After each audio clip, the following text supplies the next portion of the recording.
Vamos fazer uma leitura bíblica então, meus irmãos. Daniel na qual dos irmãos. Nós vamos ler Daniel capítulo 8, versículos 17 ao 25.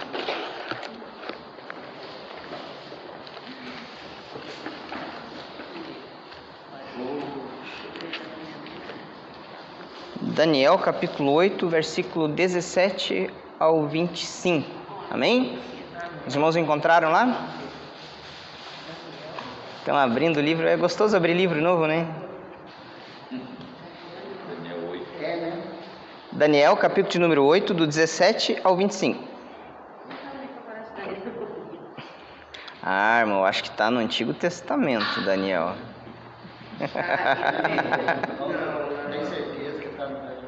Não. Fala mais fácil para ele, tá? Depois de Gênesis e antes de Apocalipse, que é mais fácil. Depois de Ezequiel.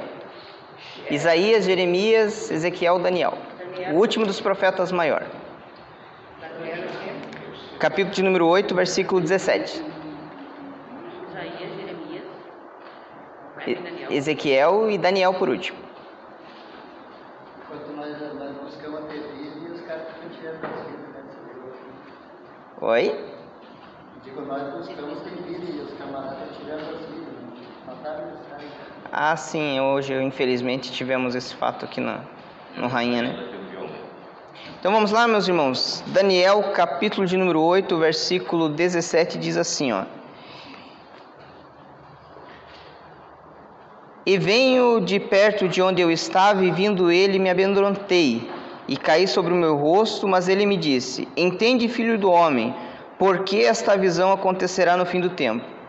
E estando ele falando comigo, caí adormecido com o rosto em terra. Ele, porém, me tocou e me fez estar em pé, e disse, eis que te farei saber o que há de acontecer no último tempo da ira, pois isso pertence ao tempo determinado do fim.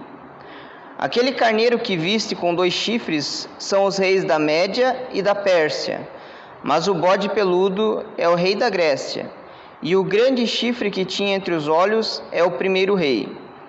O ter sido quebrado, levantando-se 4 em lugar dele, significa que 4 reinos se levantarão da mesma nação, mas não com a força dele.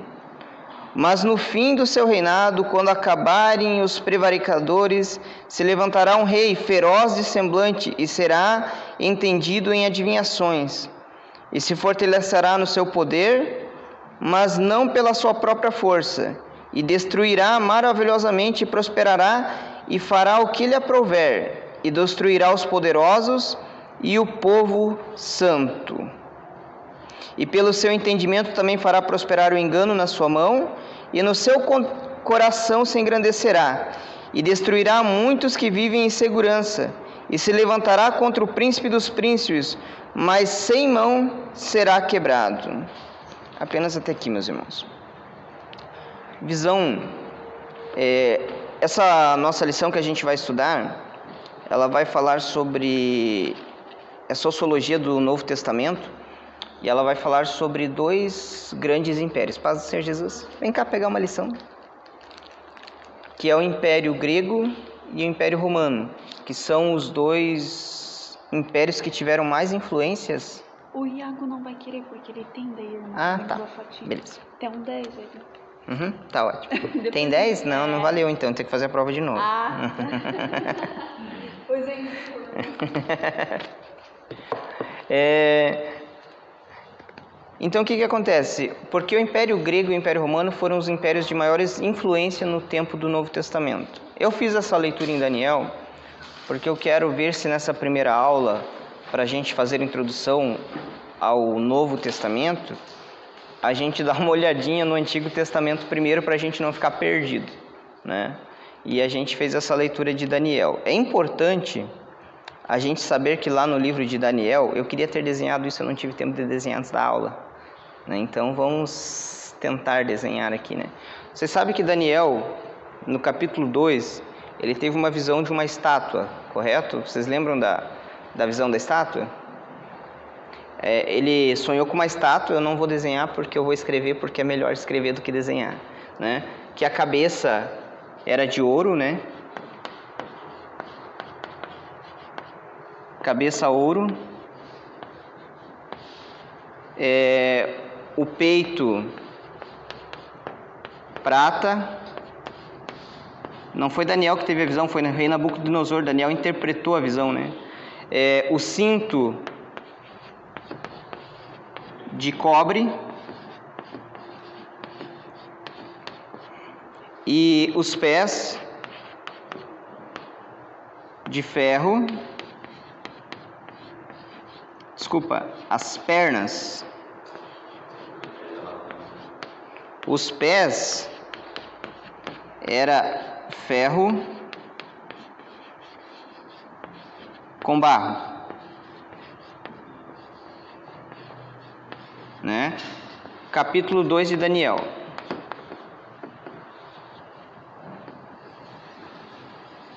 Capítulo de número 7 de Daniel. Esse aqui foi a visão do rei Nabucodonosor que Daniel interpretou. Mas ela está relacionada com uma visão que ele teve no capítulo de número 7. Lá ele viu 4 animais. Paz do Senhor Jesus. Vou pegar a apostila aqui, meu irmão. Esses animais, alguém lembra dessa visão de Daniel, capítulo 7? Lembra? Quem lembra? Quem consegue me descrever os animais lá? Descrever não, eles têm algumas características, mas só o animal mesmo, né? O primeiro era leão.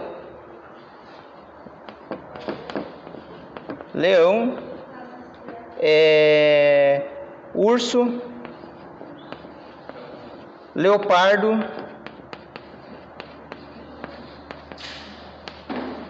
e uma besta, né? Foi essa as visões que Daniel teve. Pode ser justo. Já pega a apostila aqui, Mateus. Muito obrigado. Foi essas visões que Daniel teve. Por que eu estou falando das visões de Daniel? Porque essa visão de Daniel, ela representa os 4 grandes impérios antigos, né? Na verdade, são 5 impérios antigos que a narrativa bíblica que é tecida a narrativa bíblica em torno desses impérios: Império Assírio, Império Babilônico, Império Medo-Persa, Império Grego e Império Romano. São os 5 grandes impérios. O Império Assírio não consta aqui em Daniel porque era uma profecia, e o Império Assírio já havia se acabado porque a Babilônia destruiu o Império Assírio, né? O primeiro império, o grande império que Daniel vê na visão, que é representado pela cabeça de ouro e pelo leão, é a Babilônia. Faltou quadro aqui, né? Mas o primeiro império aqui é a Babilônia. Vamos ver se eu consigo pôr aqui, ó. Babilônia. O segundo grande império é o Império Medo-Persa, que foi... Tá muito bonzinho. O terceiro grande império, representado pelo cobre e pelo leopardo... Oi? Peito de prata e urso ali é o quê? Império Medo-Persa, que é o império que viveu Esther, né, do rei Assuero, né? O quarto grande império, que representa pelas pernas de ferro e o ferro misturado com barro, e a besta, o animal feroz que Daniel viu, né? Eu pus besta porque besta é animal feroz. É o Império Romano.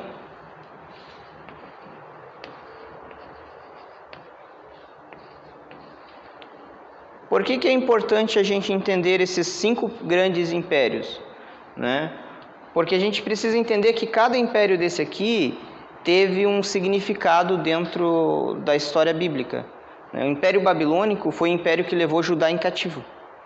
E o que acontece? Vocês sabem que a nação de Israel, ela foi estabelecida lá quando eles adentraram as terras de Canaã, foram conquistando, iniciou-se a monarquia por intermédio de Saul, né? Daí houve Saul, Davi e Salomão.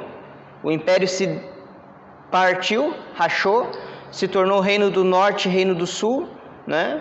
Reino do Norte Israel, Reino do Sul Judá, né? E esses impérios perduraram até que em aproximadamente 726 o Império Assírio invadiu as terras de Israel, e Israel deixou de existir como nação.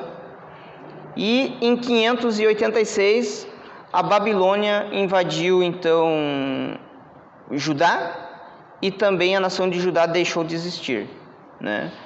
Aí se entra na narrativa bíblica o livro de Ezequiel, o livro de Daniel, que contam do período em que eles estiveram em cativeiro. Jeremias viveu esse período de transição, quando a nação foi invadida, né?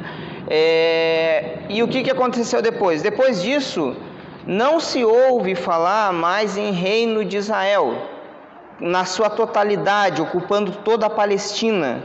Vocês lembram que Israel, não sei se vocês conseguem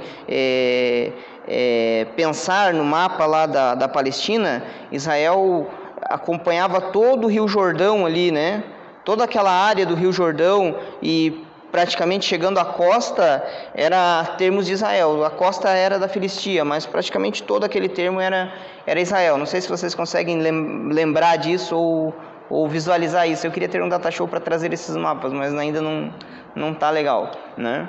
Quem sabe mais para frente a gente consiga. Com essa destruição do reino de Israel, a Palestina ela passou a ser diferente na época de Jesus, né? Porque eu vou tentar desenhar um mapa da Palestina aqui. Oh, glória a Deus, eu não trouxe apagador. Hoje eu corri um pouquinho, mas eu esqueci de pegar o apagador. Tem um paninho, pega aquele paninho lá da porta para nós lá, aqui. Gente.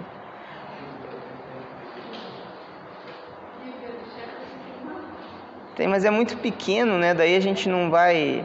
Eu posso até mandar alguns mapas para vocês nos grupos, mas é muito pequeno. Não é um apagador, né, gente? Mas vai servir para nós aqui.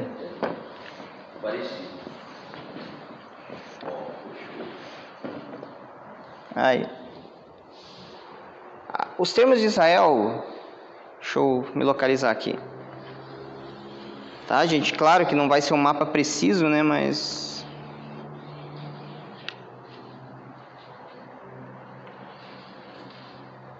é mais ou menos assim, ó. Aqui é o Mediterrâneo, né? O mar.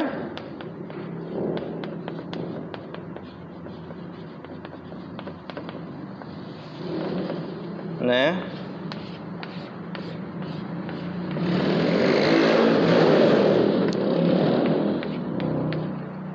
Mar Vermelho, que acredito que era até um pouquinho mais para lá, mas só para vocês entenderem. O termo de Israel era tudo isso aqui, né? Os dois lados do Jordão, havia tribos que moravam desse lado também, né? O que acontecia? Quando Israel foi destruído, isso aqui deixou de existir. Um particular, a Assíria, com uma política de conquista que eles tinham, quando eles conquistavam um povo, eles retiravam o povo daquela localidade e incluíam naquela localidade um outro povo. E esse povo que se fixava nessa localidade, eles ensinavam as leis do Deus do local, para que esse povo aprendesse os costumes locais. Então, vamos supor que Judá ficasse aqui, ó. Esses termos aqui das tribos do norte, né, que seria mais ou menos essa região aqui, foi posto um outro povo aqui. E iniciou um povo chamado samaritano. Quando vocês ouvem no Novo Testamento samaritano, é esse povo aqui. A primeira aparição deles está no livro de Esdras e no livro de Neemias, quando a reconstrução do templo e a reconstrução dos muros, eles se opunham à construção. Primeiro eles queriam ajudar na construção do templo, porque como eles aprenderam a lei dos judeus, eles se consideravam, vamos pôr essa palavra, esse termo, crente como os judeus, né? Eles se consideravam ter a mesma fé dos judeus. Só que os judeus não tinham essa consideração por eles. Tanto é que lá em João capítulo 4 a gente tem aquela história lá da mulher samaritana. Jesus Cristo conta a história do bom samaritano, né? E por que a história do bom samaritano era tão conflitante? Exatamente por quê? Porque era a pessoa que o judeu mais queria longe deles, né? Aí tinha lá o israelita ferido, passa o levita, passa o sacerdote, ninguém ajuda, passa lá aqueles que eles não davam valor algum, que diziam que não tinha nada de espiritualidade porque eles eram os descendentes de Abraão, e ajuda o indivíduo, né? Então o que acontece? A Samaria, ela passou a ficar nesse local aqui mais ou menos. E aqui em cima ficou a Galileia, que também era ocupada por judeus. Na época de Jesus vai ficar mais ou menos dessa forma. Então a Samaria vai ficar quase que no meio da Judéia e da Galileia, né? E por isso, por que eu estou falando dos impérios antigos? Para a gente entender o porquê que tinha Samaria entre Galileia e Judéia, né? Tanto é que os judeus, quando precisavam viajar entre a Galileia e a Judéia, eles evitavam os termos de Samaria. Eles não queriam nem papo com os samaritanos, né? E isso se dá, veja bem, a origem disso foi lá no primeiro império que eu citei para vocês, que é o Império Assírio, né? Tem passagem na Bíblia que Jesus fala que era necessário ele passar por Samaria. Sim, é João capítulo 4 também, né? Então é por isso. E aí está a origem dos samaritanos. Agora é importante, e agora a gente vai entrar na aula de hoje, né? Vamos abrir nossa lição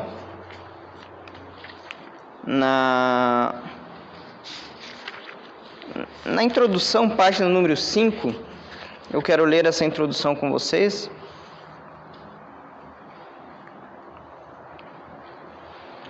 Quando lemos o Novo Testamento, nos deparamos com termos e expressões que são atípicas à nossa linguagem cotidiana e eclesial. Além disso, sabemos que o Novo Testamento é um documento escrito em grego, sobre a influência da religião judaica, no período do apogeu político romano, e sobre a influência de uma igreja cosmopolita. Quer dizer, o que o autor aqui está dizendo? Que eu falei para vocês aqui que os judeus estavam aqui, um pouco espalhados por aqui, Samaria estava aqui. Quem governava isso aqui na época em que Jesus nasceu era quem? Os romanos, né? No entanto, a maior influência cultural não era dos romanos. A maior influência cultural era a influência grega. Por isso que, na lição que a gente vai estudar, que é Sociologia do Novo Testamento, eu só citei a Síria por causa dos samaritanos, que é uma questão que eu acho que a gente precisava entender já de início aqui, né? Então lá o primeiro grande império, a Síria. Citei os demais impérios para vocês poderem fazer o link até o Novo Testamento, que é Babilônia, né? Império Medo-Persa, e agora a leitura bíblica que fizemos em Daniel, capítulo de número 8, versículo 17 ao 25, essa leitura se refere a Alexandre o Grande, o conquistador, o maior conquistador grego de sua época. E é interessante que Daniel profetizou acerca de Alexandre o Grande enquanto ele ainda estava no Império Medo-Persa. O Daniel, em questões de nações, ele teve uma influência muito interessante, né? Porque ele era um estadista, claro, né? Mas você percebe que quando o Império Babilônico caiu, Daniel estava em cena, estava envolvido nessa queda, quando o rei lá deu um banquete, usou os utensílios da casa do Senhor, e aquela mão apareceu e escreveu na parede lá, Mene, Mene, Tekel, Parsim, né? Pesado fosse na balança, fosse achado em falta, e o seu reino será tirado de ti. Naquele dia, o Império Medo-Persa, eram duas nações, os medos e os persas. Eles se uniram, fizeram uma aliança, e eles então tiveram força suficiente para derrotar o Império Babilônico, né? Por isso que é Império Medo-Persa, né? Ele é representado pelo urso, porque o urso muita força, né? Babilônia é representado por um leão, e a maior qualidade da Babilônia eram as suas riquezas. Eles tinham muito ouro, muito saque, né? O Império Medo-Persa, representado por um urso, é por causa da sua força. O Império Grego, representado por um leopardo, é por causa da sua velocidade. O Império Grego, ele expandiu em 3 anos, praticamente ele conquistou o mundo antigo todo, né? No entanto, o maior legado do Império Grego, e o que ele é conhecido até hoje, não foi pelo seu poderio militar, mas sim pela sua herança cultural, né? Os gregos, a maior parte dos filósofos gregos, as maiores obras literárias que são patrimônios da humanidade são gregas, né? Foi na Grécia que se iniciou a noção de sociedade da qual temos hoje, né? Então eles tiveram uma influência no mundo todo muito interessante. Tanto é que a influência deles foi tão grande que, como eu disse para vocês, quando Jesus nasceu, quem governavam eram os romanos, mas a maior influência ainda era o grego. Tanto é que as cartas e os evangelhos foram escritos em grego, né? É engraçado, deveria ser latim, porque era o império que estava em ascensão naquela época, que a linguagem dos romanos é o latim, mas foi escrito em grego, né?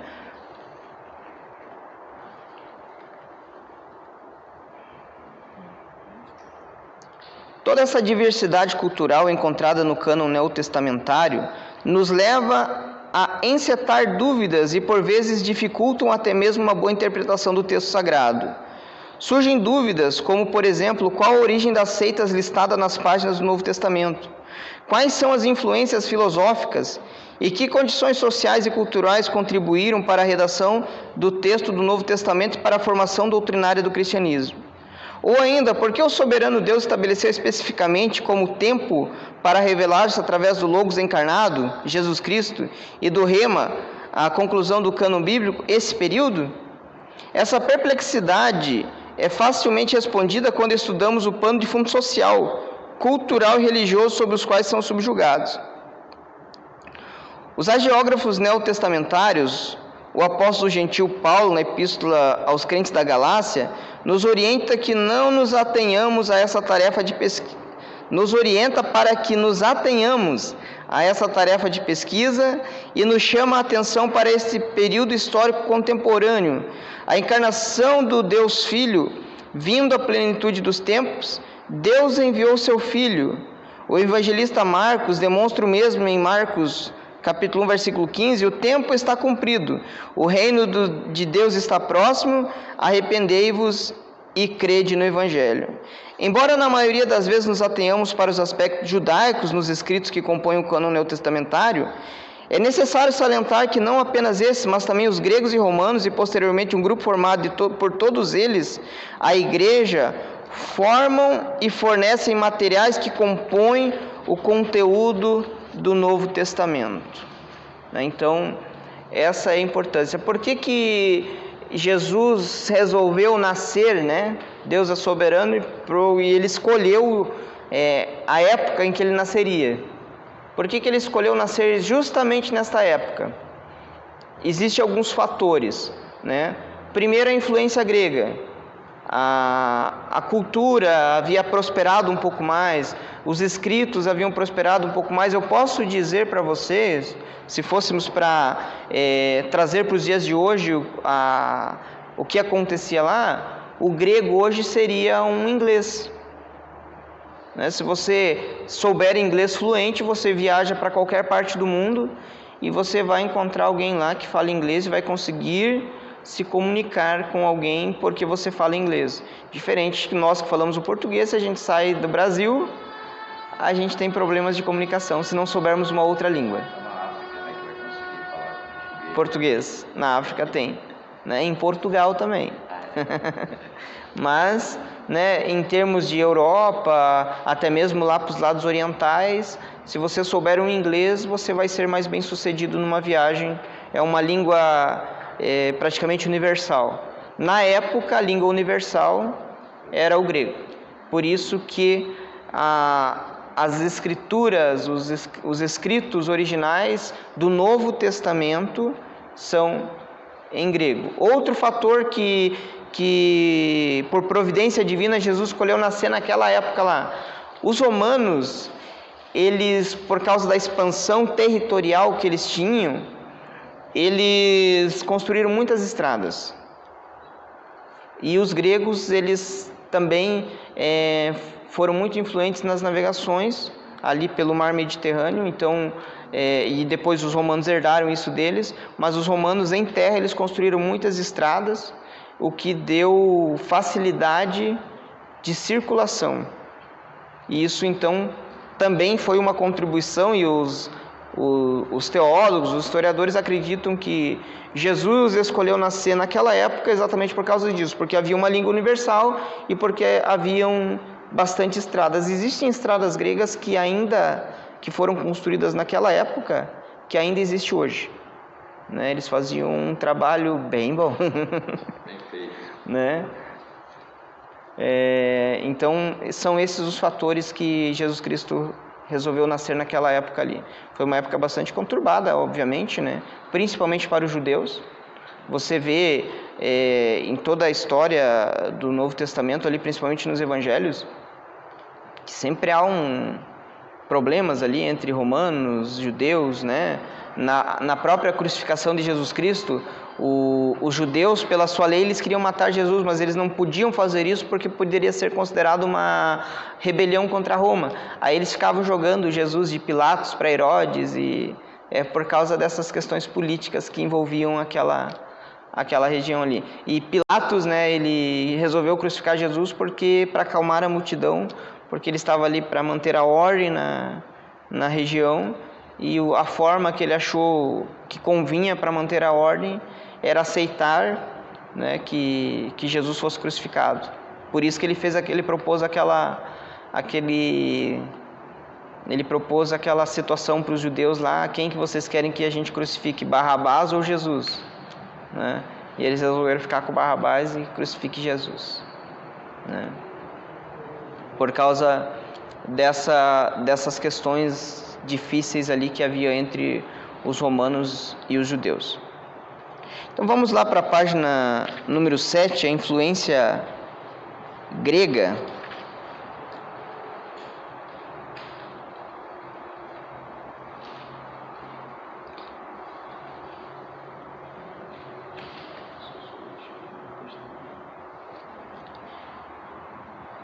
A introdução diz assim, nas proximidades do Monte Olimpo, na região próxima ao mar Mediterrâneo, por volta de 40 séculos atrás, começou a se formar a Grécia, berço das sociedades europeias contemporâneas.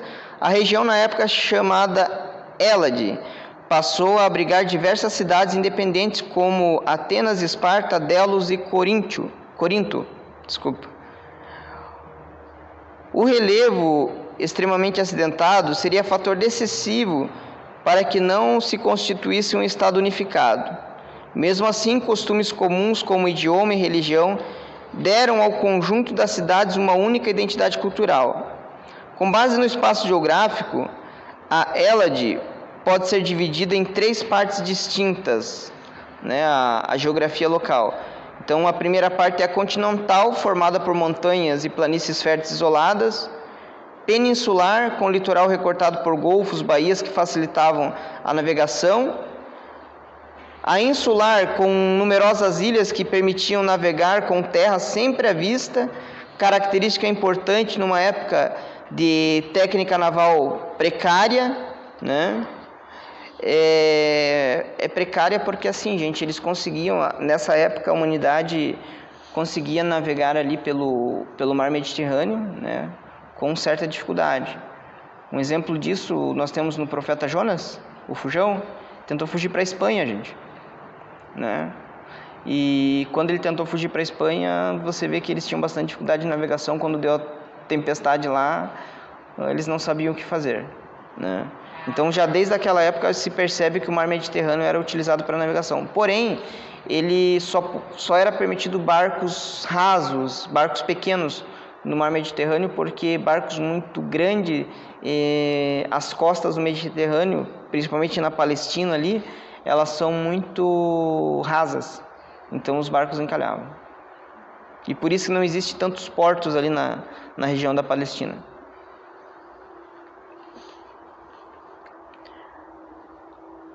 As características físicas dificultavam a ocupação de grande parte do território.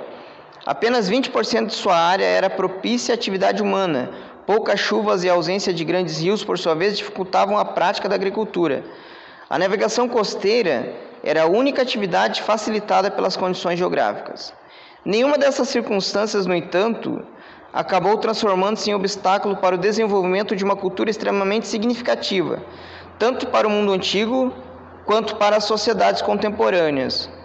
Para dimensionar essa importância, basta lembrar que na Grécia Antiga surgiram a filosofia, a democracia, os Jogos Olímpicos, além de conhecimentos fundamentais para o desenvolvimento da matemática, da justiça e das ciências da cura.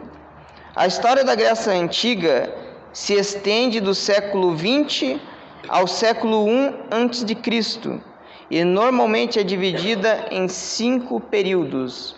Então veja bem que 2000 anos antes do nascimento de Cristo já haviam pessoas, já havia gente lá na Grécia Antiga. Página número 9, aqui nos dá uma divisão da história da Grécia, e eu não vou ler por questão de ficar extenso. A gente vai só para o último ali, que é o helênico, que seria entre o século IV e o século I antes de Cristo, quer dizer, de 400 até que Jesus Cristo nasceu, né? Porém, que livro foi escrito nesse período da Bíblia? Nenhum. Porque é exatamente o Império Grego, o período helênico do Império Grego, que vai ter relação com a Palestina, é exatamente aquele período interbíblico que a gente chama, aqueles 400 anos que houve entre Malaquias e o nascimento de Jesus Cristo. Ali não houve nenhum livro canônico, com exceção da história dos Macabeus, né? O livro de Macabeus é um livro apócrifo, ele não tem valor espiritual, no entanto, ele tem um valor histórico, porque de fato foi uma revolta da Judéia contra Antíoco Epifânio, que, por incrível que pareça, Antíoco Epifânio, alguém já ouviu falar de Antíoco Epifânio? Quem já ouviu falar desse camarada? Não? Ele é bem conhecido porque ele... Depois eu vou explicar para vocês essa divisão que teve do Império Grego, mas ele foi um dos governadores de Antioquia. Tanto é que Antioquia, o nome Antioquia vem de Antíoco. E ele queria helenizar a Palestina. Qual que era a intenção dele? Que os judeus eles absorvessem a cultura grega e chegasse a ponto de equiparar lá o deus Jeová com Zeus, por exemplo, que é um deus grego. Ele queria fazer o que Jezabel conseguiu fazer, porque Jezabel equiparou Baal com Jeová, né? Ela conseguiu fazer isso no período de Elias, por isso que Elias lançou aquele desafio no meio do povo de Israel lá e falou: até quando cocheareis em 2 pensamentos? Né? Porque as pessoas estavam... era batido tão forte em cima dessa tecla de que Jeová e Baal eram a mesma coisa, que os israelitas já estavam pensando que de fato era a mesma coisa. Se chama sincretismo religioso, né? E Antíoco queria fazer isso, só que ele não teve muita paciência de esperar. Aí ele invadiu Jerusalém e instituiu um sacerdote helenista que cria nas divindades gregas, e ele sacrificou porco no altar do templo, que era na época era o templo de Zorobabel agora, né? não mais o de Salomão. Por isso que eu achei que vocês conheciam a história dele. Ele fez um sacrifício de porco lá no templo. Que vocês sabem que o judeu não come porco, né? Então para eles é um animal imundo. E ele foi pegar exatamente o animal imundo para ir lá sacrificar no templo. Porque ele queria profanar o templo para que as pessoas perdessem a fé em Jeová e absorvessem a cultura helenista, então, que seria a cultura grega, né? O que levou a isso? Eu falei para vocês, eu citei para vocês Alexandre o Grande aqui, né? E nós fizemos a leitura que a gente pode fazer de novo para relembrar. Daniel capítulo 8. Até o capítulo todo 8 aqui eu vou narrar que fica melhor. Conta a história de um carneiro que dava amarradas para o ocidente. Vocês sabem a diferença de ocidente e oriente, né? O que é ocidente e o que é oriente? Oriental. O que é oriental? O que lembra oriental vocês? Uma coisa que orienta. Oriental lembra o Japão, né? Os países orientais são... Por quê? Porque são os países que ficam pro lado direito do globo lá, né? Aí se você estiver lá no Japão, eles vão falar dos países ocidentais, porque são os países que ficam pro lado esquerdo do globo. Por exemplo, nosso país é oriental ou ocidental?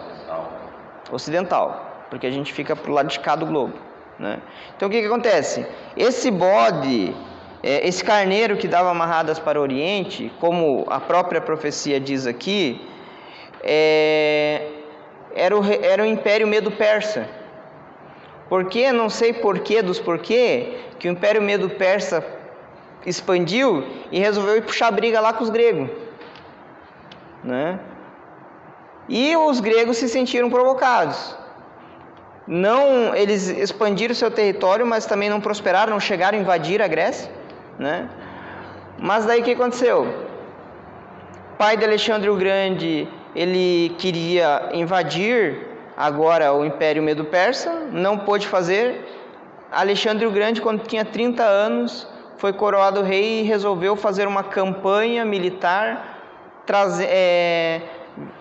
conquistando, né, da saída da Grécia para o lado oriental. Ele veio por terra, tá, gente? Ele não veio por mar. Ele veio por terra conquistando todas aquelas regiões. Ele desceu a Palestina e foi até o Egito conquistando. Chegou no Egito, voltou para a Palestina e foi agora para o lado oriental, né, conquistando aonde fica o Império, onde ficava o Império Medo-Persa, basicamente a região do Iraque ali mais ou menos, nos dias atuais, né? E isso num período de 3 anos, e ele foi próspero nisso. É interessante que Joséfo narra isso, que quando Alexandre o Grande chegou em Jerusalém, as pessoas não quiseram lutar com ele, receberam ele. E ele não fez nada contra Jerusalém. Isso é muito interessante. Acredito eu que influenciados por essa profecia de Daniel. Não é? Porque aqui é bem claro dizendo que havia o carneiro de 2 chifres e o bode, né? E no versículo 21 diz bem assim, ó: mas o bode peludo é o rei da Grécia, e o grande chifre que tinha entre os olhos é o primeiro rei. O ter sido quebrado, levantando-se 4 em lugar dele, significam que 4 reinos se levantarão da mesma nação, mas não com a força dele. Agora eu vou explicar por que esses 4 reinos se levantaram. Alexandre o Grande foi conquistando tudo, conquistou o Império Medo-Persa e chegou até a Índia, conquistando. Quando ele terminou, conquistei tudo que eu queria conquistar, ele ia voltar para a Grécia para ser recebido como um grande conquistador. Ele morre com 33 anos de idade, 33, 32. E por isso que ele foi quebrado. Aí o que aconteceu? Ele conquistou o mundo antigo todo e morreu. Precisava de um rei. Quando a notícia chegou na Grécia, eles estabeleceram um rei lá na Grécia. Só que quem estava esses 3 anos de batalha com ele, os generais, jamais iam aceitar. Então acabou que esse império, essa conquista grande de Alexandre, foi dividido em 4 reinos. Ficou um governante lá na Grécia, outro governante para o lado dos medo-persas, um governo ali na região de Antioquia e um governo no Egito. Aí, nesse período de 400 anos de silêncio, vai falar sobre os Ptolomeus, que é uma série de governadores que tiveram o mesmo nome. Eles governaram no Egito, a sua principal cidade era Alexandria, onde posteriormente foi feita aquela grande biblioteca que é famosa até os dias de hoje, que, segundo a história, ela pegou fogo. E Antioquia ficou com o governo dos Antíocos. O livro de Daniel vai ter uma outra visão, que fala sobre uma batalha entre o Reino do Norte e o Reino do Sul. Vocês já leram isso? Já leram? Não é Israel e Judá. Essa batalha que está no livro de Daniel, o Reino do Norte e o Reino do Sul, se refere às batalhas dos Antíocos contra os Ptolomeus. Porque já no tempo de Daniel e depois do retorno de cativeiro já não existia mais Reino do Norte e Reino do Sul. Por isso que é importante a gente conhecer um pouquinho da história desse período interbíblico ali. E, consequentemente, depois os Antíocos e os Ptolomeus fizeram guerra por muito tempo, por algumas gerações. Se eu não me engano, Antíoco Epifânio é a terceira geração de Antíoco governando sobre Antioquia, e ele teve o sucesso de invadir o Egito e derrubar o reinado dos Ptolomeus daí. E quando ele fez isso, foi exatamente nesse período que ele invadiu também Jerusalém e fez o que fez e começou a perseguir os judeus.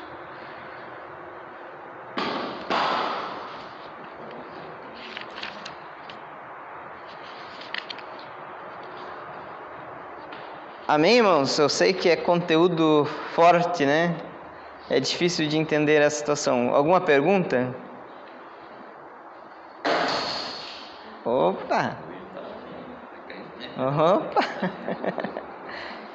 Eu sei porque quando eu comecei a estudar essa parte, eu peguei essa apostila na sexta-feira, eu precisava um pouquinho mais de tempo também para analisar um pouco mais, para me facilitar a compreensão de vocês, né? Mas eu sei que essa parte é um pouquinho complicada de se entender.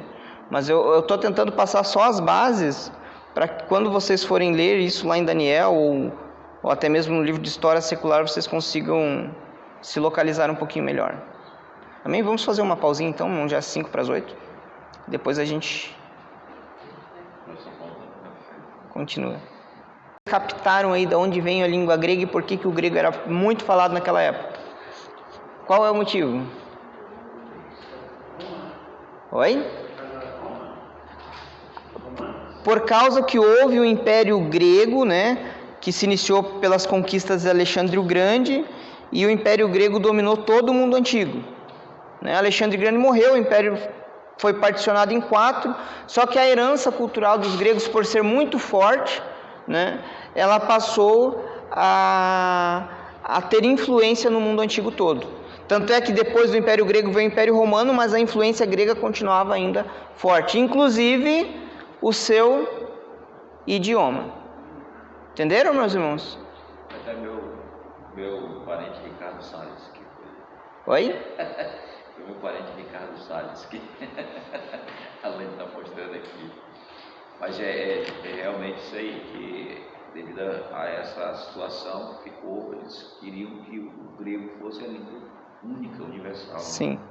E ele se tornou universal, né? Nessa época ele era universal. Sim. Existe uma questão muito importante que a gente não pode deixar de fora aqui, a gente já estudou em bibliologia,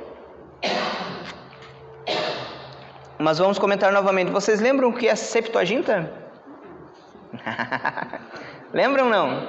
Septuaginta. A gente lembra da palavra que era chave, mas não lembra. Septuaginta, lembra, Mateus? Lembra, irmão Jefferson?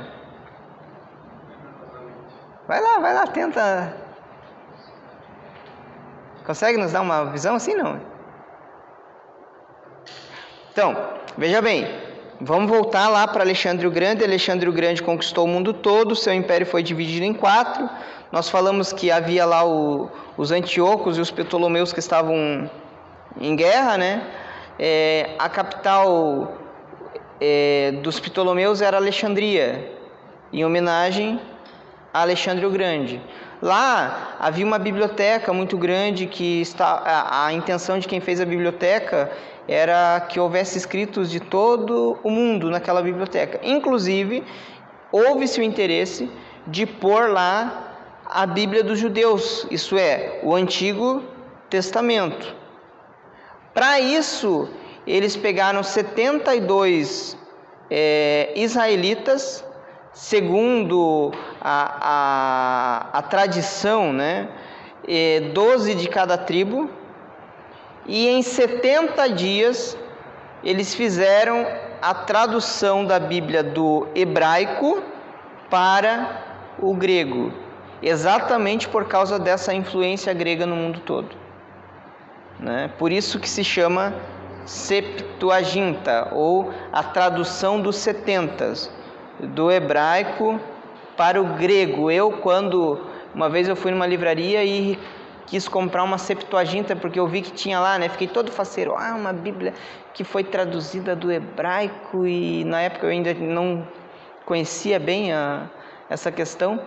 Peguei a Bíblia na mão, abri a Bíblia, não entendi nada, né? Porque estava tudo em grego.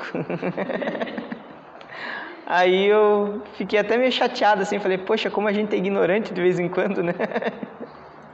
Que a gente ouve, né, às vezes o pregador, Septuaginta, né? Aí eu pensei, vou comprar uma Septuaginta para mim, no fim. Vou falar também.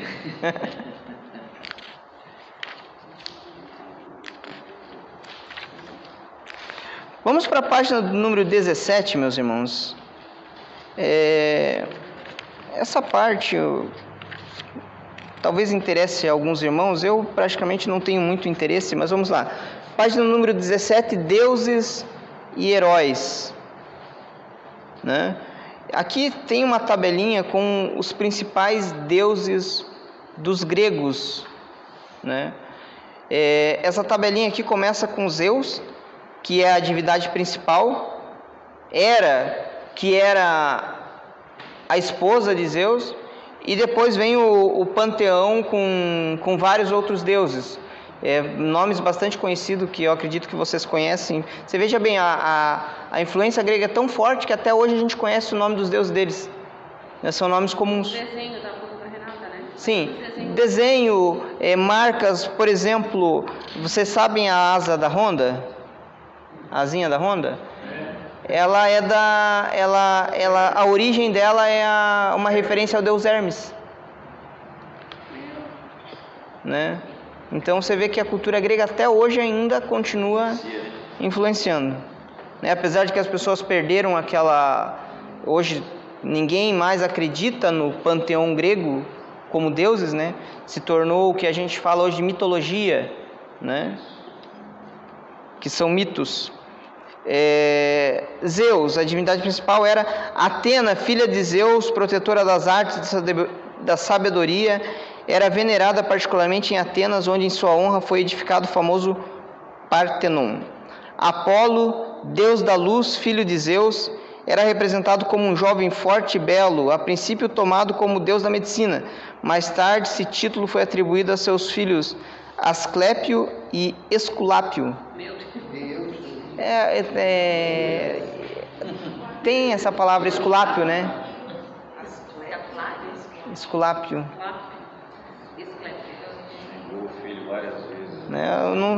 Eu acho que deve vir de alguma origem desse Deus. Nunca estudei a história dele para saber, mas...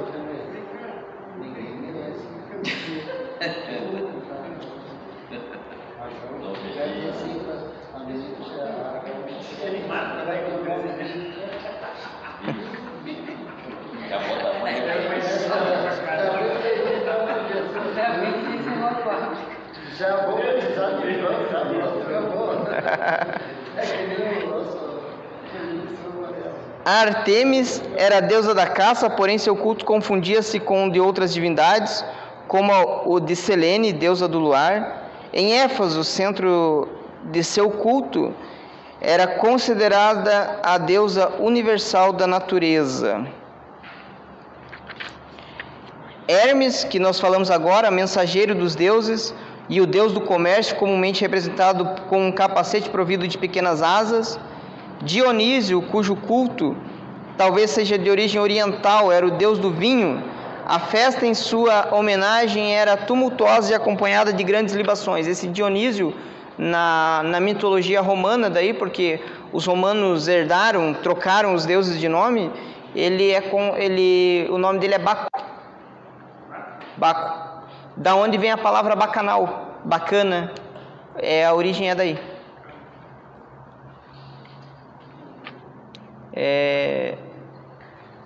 Oi? Oi? Barulho estranho, né? É um bichinho. Poseidon era o deus das águas, podendo acalmá-las ou agitá-las com o simples movimento de seu tridente. Afrodite era a deusa do amor e da beleza da mulher, segundo a mitologia grega, teria nascido da espuma do mar, foi objeto de famosas estátuas da antiguidade. Éolo, esse eu não conhecia, deus dos ventos, podia dirigi-los ou prendê-los. E Hades, deus do mundo inferior e dos mortos, né? Aí existem os heróis aqui, que também tem uma tabelinha aqui. Hércules, famoso por sua prodigiosa força. Teseu, o libertador de Atenas da dominação de Creta. Perseu, que conseguiu matar a Medusa, monstro que convertia em pedra todos os que a olhavam. Tem. Eu nunca vi desse Jason aqui.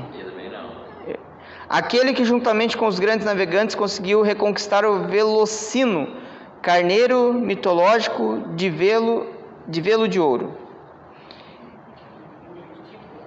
Édipo, o decifrador do segredo da esfinge, que expressa bem as crenças gregas na fatalidade e no destino, forças poderosas a que os helenos denominavam genericamente de Nêmesis, né? O culto grego, então, gente, era baseado nesse panteão. Eu não vou ler para a gente não ficar muito cansativo, né? Nós estamos na página do número 19, tópico 2, culto grego.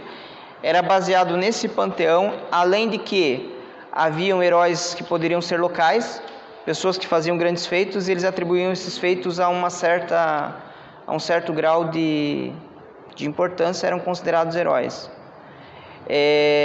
Também, assim como os romanos, eles tinham seus deuses familiares. Por exemplo, um ente querido meu que morreu, eu poderia venerar este ente. E aí a gente vê que a cultura grega influenciou a cultura romana, que influenciou o cristianismo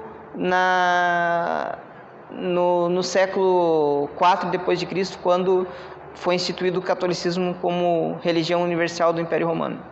Por que houve essa influência, né? Porque quando o catolicismo foi instituído como religião universal do Império Romano, as outras formas de cultos foram proibidas, né? E como a igreja estava aparada ao Estado, havia uma questão também financeira. Por exemplo, se eu era um político, né, eu tinha que pertencer àquela religião. Só que eu tinha os meus costumes da minha religião antiga. E aí foram sendo incluídas dentro do cristianismo. É daqui que se origina os santos, né? Os santos não são deuses, mas são como heróis. E são venerados. Então você veja que a cultura da humanidade ela vai evoluindo, mas parece que não evolui tanto assim, né? Ela meio que é incrível, né? O ser humano diz que evolui tanto, mas chega uma parte que parece que só muda-se os nomes, né? Muda-se alguns costumes, mas as coisas continuam parecidas como eram antigamente. Havia também, o tópico 3, adivinhações e mistérios, haviam os oráculos. Esses oráculos eram pessoas que falavam em nome dos deuses. Haviam cidades, até mesmo aqui se a gente fosse ler, a gente vai ver o nome a cidade de Delfos, onde as pessoas iam para esses locais para consultar oráculos, né? E daí os oráculos expressavam a vontade dos deuses. E havia o tópico 4, como eu falei para vocês, o culto aos mortos, né? Que também a gente vê que ainda é costume, né, da Igreja Católica, missas de 7º dias e tal, provieram daqui também, né? Porque lá eles tinham seus familiares como seres que deveria ser orado para eles. A página número 21 fala sobre a deusa Diana dos Efésios, que isso está relacionado com a pregação de Paulo, né, em Atos capítulo 19. Em Éfeso havia um centro forte de adoração, né, e praticamente a renda da cidade era do turismo, né? O ser um centro de adoração dava dinheiro para eles. Inclusive, Paulo sofreu oposição em Éfeso, por quê? Porque os camaradas que faziam santinho lá não ficaram felizes com ele, né? E por isso ele foi bastante perseguido em Éfeso.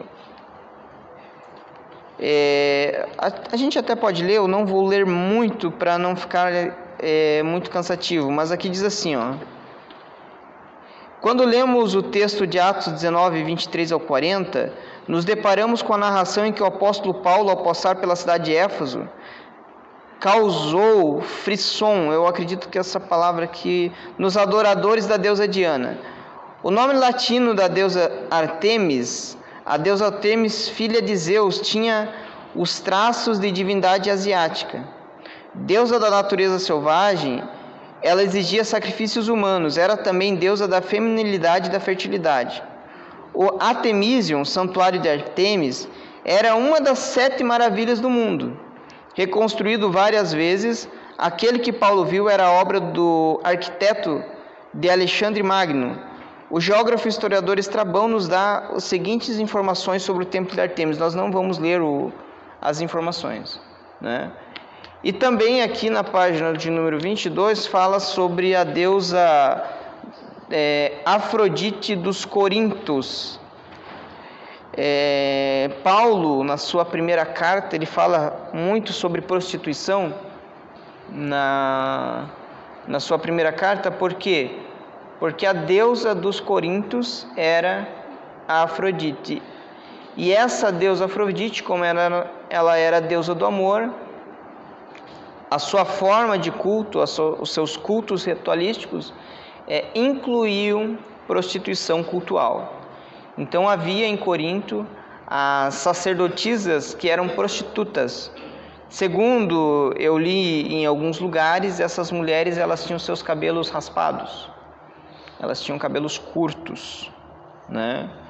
E a fama de Corinto era terrível. Até mesmo aqui na nossa apostila, na página 23, fala de um jargão que havia de um historiador contou que havia a respeito da cidade de Corinto, que diz bem assim, ó: de Corinto a volta não pode ser o quinhão do primeiro a chegar. Traduzindo para o português, claro, quem vai a Corinto volta mais pobre. Por quê? Porque havia muita prostituição cultica, isso custava dinheiro, e quem ia então a Corinto voltava mais pobre. Havia um problema muito sério em Corinto. Toda mulher de Corinto era mal vista diante da sociedade. Por causa do culto a Afrodite, se alguém fosse a uma outra cidade e dissesse, eu sou lá de Corinto, eles já tinham essa mulher por sem vergonha, por pertencer. Por isso que Paulo fala muito e diz lá para a mulher se cuidar, tal, por causa dessas questões aí. Por São Francisco, Itajaí, vocês vão ver que existe muito mais prostituição do que em outros lugares, por ser locais portuários. É muito triste de se dizer isso, mas é uma realidade, né? Amém, meus irmãos?